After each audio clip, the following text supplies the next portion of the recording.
Bonjour à tous, nous poursuivons avec la troisième Mishnah du quatrième Pérec. La Mishnah nous dit Rabbi Eliezer Omer en Adam tzrich likrot Shem le maaser ani shel dmai. Donc reprenons les halachot du dmai comme nous l'avons vu. Le dmai, c'est une récolte qui a été achetée chez un Hamaharetz. Le Hamaharetz, ignorant, ne connaît pas toutes les halachot. C'était donc l'habitude des Hamaratzim de l'époque de souvent négliger certaines halachot, entre autres les prélèvements sur la récolte qui a poussé en terre d'Israël. La première, Afrasha Teruma, la Trouma Gdola, ça les Hamaratzim la prenaient. Donc ils prenaient même un petit peu et ils prélevaient Trouma Gdola et c'était suffisant, je n'ai pas besoin de prélever. Le Maaser Rishon, les Hamaratzim ne prélevaient pas parce qu'ils se disaient si je prélève Maaser Rishon pour donner au Lévi, il faut ensuite prélever la Troumat Maaser. Donc mieux vaut ne pas prélever le Maaser Rishon, ainsi on n'a pas d'obligation de prélever Troumat Maaser, bien sûr que c'est une erreur, mais c'est ce qu'ils pensaient.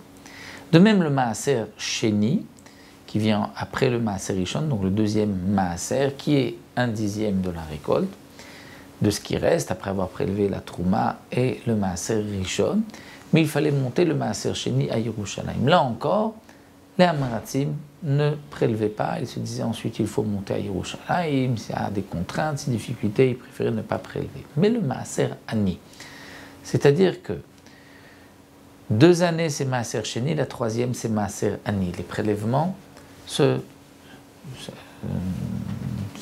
changent.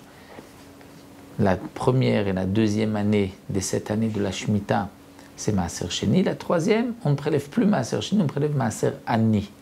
La 4e, 5e Maaser Sheni, la 6e Maaser Ani. Le Maaser Ani était donné aux pauvres. Les Hamaratzim ne prélevaient pas le Maaser Ani, ils gardaient pour eux cette partie.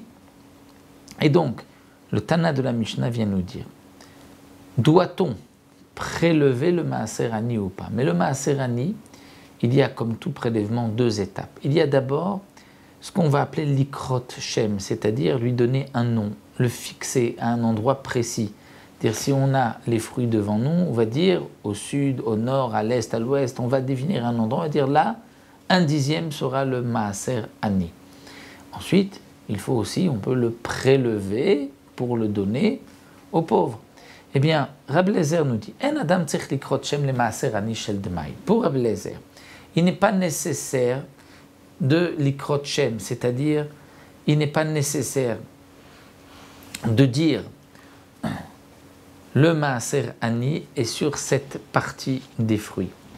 Pourquoi il n'est pas nécessaire? Parce que d'après lui, les Hamaratzim faisaient attention de le prélever, c'est-à-dire de dire ici c'est le Maaser Ani, mais le garder pour eux, ils ne le donnaient pas aux pauvres. Comme il n'y a pas de restriction particulière, c'est juste pour le pauvre, donc les Hamaratzim disaient on prélève mais on le mange. Donc on dit ça c'est Maaser Ani mais on le garde pour nous. Donc dit Rabbi Eliezer, ce n'est pas la peine de le prélever encore une fois. Alors que le Maaser Rishon et le Maaser Sheni, ça, il fallait le prélever parce que les Hamaratzim, comme nous l'avons expliqué, ne prélevaient pas. Les Chachamim disent non. Koré, Shem, ve'en tzrich le'afrish. Nous disent les Chachamim, il faut quand même le désigner, le Maaser Ani, mais il n'est pas nécessaire de le prélever.